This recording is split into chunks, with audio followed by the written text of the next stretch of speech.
అందరికీ శుభోదయం. ఈరోజు మనం తెలుసుకునే శ్లోకం విష్ణు సహస్రనామంలోని 37వ శ్లోకం. ఈ శ్లోకం మఖా నక్షత్రం 1వ పాదంలో జన్మించిన వారికి మంచిది. శ్లోకం: అశోకస్తారణ స్తారః శూర సౌరి జనేశ్వరః అనుకూల శతావర్తః పద్మీ పద్మ నిభేక్షణః.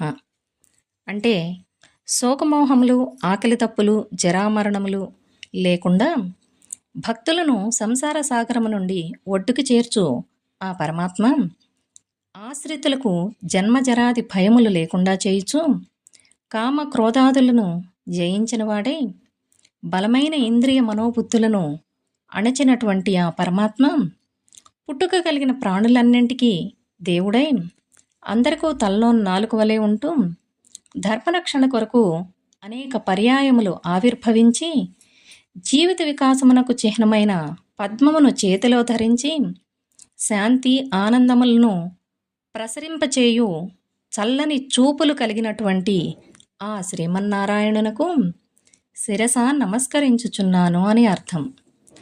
అశోకస్తారణ స్తారః శూర సౌరిర్జనేశ్వరః అనుకూల శతావర్త పద్మీ పద్మ నిభేక్షణః.